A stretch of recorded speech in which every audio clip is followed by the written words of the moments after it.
సరే కదా విద్యాసాగర్ గారు కుక్కల విద్యాసాగర్ గారు కుక్కల నాగేశ్వరరావు గారు ఐ థింక్ మస్తాన్ గారు ఇంతకుముందు ఆయన కృష్ణా జిల్లా జెడ్పీ చైర్మన్గా చేసినట్టున్నారు. నాగేశ్వరరావు గారు చేశారు లోగడ ఎంపీగా కూడా పోటీ చేసి ఓడిపోయారు బందరు. సరే వారి కుమారుడు ఇట్లాగా ఒక బాలీవుడ్ నటిని వేధించాడు, జైల్లో పెట్టించాడు మొత్తం ఆ ఫ్యామిలీని, ఏదో ఇతర సంబంధాలు కారణంగా అని చెప్పేసి. వేరాజ్ ఏంటంటే ఇప్పుడు ఇంకోటి తెర మీదకి వచ్చింది, సజ్జన్ జిందాల్తో కూడా ఆమెకు సన్నిహిత సంబంధాలు ఉన్నాయి.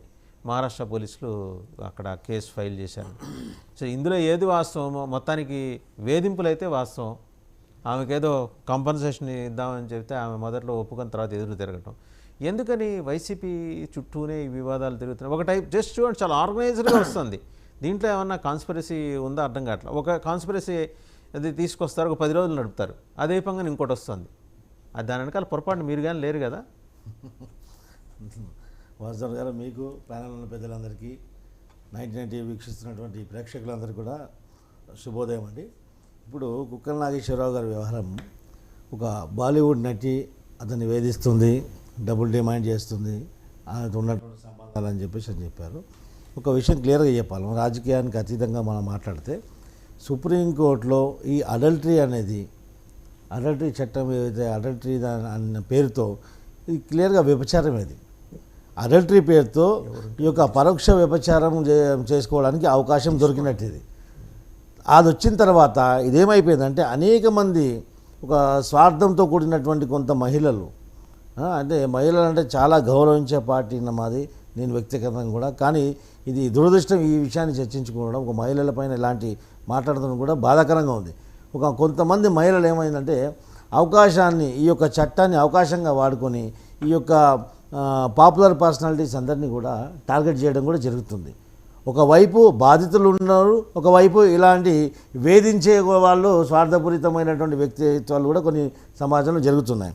ఇప్పుడు జిందాల్ గారు ఉన్నారు, ఇప్పుడు నోన్ పర్సనాలిటీస్ అందరినీ సమాజంలో ఒక పేరున్న వ్యక్తుల పైన ఒక బురద చల్లడము, ఒక బట్ట కాల్చి వాళ్ళ పైన వేయడము, వాళ్ళని బ్లాక్మెయిల్ చేయడం, వాళ్ళ పరువు పోతుందని చెప్పేసి ఇంకా ఇతర రాజకీయంగా ఉన్న వాళ్ళు వాళ్ళ పరువు పోతుందని వాళ్ళ డిమాండ్స్ ఫుల్ఫిల్ చేయడం జరుగుతుంది. ఇలాంటి కొన్ని కార్యక్రమాలు కొంతమంది స్వార్థపూరితమైనటువంటి మహిళలతో జరగడం జరుగుతుంది సమాజంలో, ఇది మనం చూస్తున్నాం. కానీ వైసీపీ పార్టీకి వస్తే ఇప్పుడు వీళ్ళు ఏమంటున్నారంటే, ఇప్పుడు ఇందాక రేగడి లక్ష్మణరావు గారు దువ్వాడ విషయంలో వాళ్ళ విషయంలో జగన్మోహన్ రెడ్డి గారు చర్య తీసుకుంటున్నారని మాట్లాడుతున్నారు కదా. ఏం చర్య తీసుకుంటారండి? దువ్వాడ విషయంలో ఇప్పుడు ఒక సమాజంలో రాజకీయ నాయకుడు అనేవాడు ఒక రోల్ మోడల్గా ఉండాలి. ఎందుకంటే ఒక రాజకీయ నాయకుడు బస్తీలలో, ఇళ్లలో, ప్రతి ఇళ్లలో కూడా ఆయన యాక్సెస్ ఉంటే వెళ్తాడు. వెళ్ళినప్పుడు ఒక చెల్లిగా, ఒక తల్లిగా, ఒక కూతురుగా చూడాలి. అంతే తప్ప నువ్వు బయట వ్యసనాలు చేసుకుంటూ, బయట డ్యూయెట్లు పాడుకుంటూ, బయట నువ్వు సినిమా సాంగ్లు పాడుకుంటూ, నువ్వు రొమాన్స్ కథనాలన్నీ బయటికి కుంభాలుగా బయటకు వస్తున్నాయి. ఏ మహిళ పైన అయితే ఆరోపణలు వచ్చిందో ఆ మహిళని క్లియర్గా ఒప్పుకున్న తర్వాత నీ యొక్క క్యారెక్టర్ ఏందనేది బయట సమాజం తెలిసిపోయింది. ఇక నీకు పార్టీకి తెలవడం, ప్రతిపక్షాన్ని కాపాడించడం అనేది మీ యొక్క. ఆయన ఏమంటున్నారు, ఆల్రెడీ ఆయన పక్కన పెట్టేసరికి ఇంకా ఎందుకు మళ్ళీ మీరు మాట్లాడతారంటున్నారు. ఆయన మాట్లాడడం కాదండి, వాళ్ళ పార్టీ నాయకులే 1 by 1 ఏ విధంగా బయటకు వచ్చి చూడండి. అంటే గత పదవీ కాలం మొత్తానికి వీళ్ళకి ఏం పని బాట లేకుండా పోయింది. ఈ మంత్రులకు కానీ, ఎమ్మెల్యేలు కానీ, ఎంపీలకు కానీ సకల శాఖ మంత్రిత్వాలన్నీ ఒకరిద్దరి చేతిలో ఉన్నాయి కాబట్టి వీళ్ళకి పని బాట ఏం లేదు. అధికారం మదంతో ఇలాంటి వ్యసనాలకు పాల్పడ్డారు వాళ్ళు. దాని వయసు ఇతర రోజు దాని పరిణామం వీళ్ళందరూ చూస్తున్నారు. ఇప్పుడు గతంలో పదవీ కాలంలో 5 సంవత్సరాలు వీళ్ళు చేసిన అరాచకాలు, వీళ్ళు చేసినటువంటి రాజభోగాలు, అనుభవించిన రాజభోగాలు, ఇచ్చిన అరాచకాలు మొత్తం ఈరోజు బయటకు వచ్చినాయి. 1 by 1 బయటకు వస్తున్నాయి. ఇప్పుడు దువ్వాడ వాళ్ళ భార్య పిల్లలు రోడ్డుకెక్కి ఇంటి ముందు ధర్నాలు చేస్తుంటే సమాజం ఎందుకు స్పందించదండి?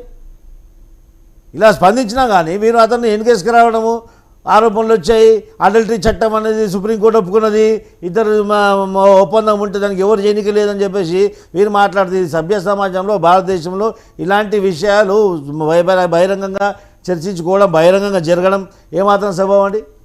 అంటే ఇంట్లో భార్య పిల్లలు ఉన్న తర్వాత వేరే మహిళతో అక్రమ సంబంధం పెట్టుకోవడం, ఇది సుప్రీంకోర్టు ఒప్పుకుందని చెప్పేసి యథేచ్ఛగా వదిలేయాలా?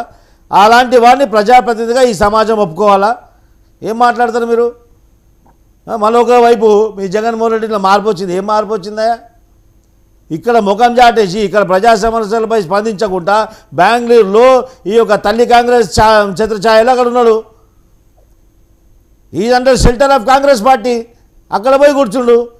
ఆంధ్రప్రదేశ్లో ఉన్నటువంటి సోకాలు ప్రతిపక్ష నాయకుడు ఆడ పోయి బ్యాంకులలో కూర్చొని మీ యొక్క నాయకులకి అందుబాటు లేడు, ప్రజలకేమో అందుబాటులో ఉంటారు. ఉన్న 11 సీట్లన్నా మీరు ప్రాతినిధ్యం వహించండి సమర్థ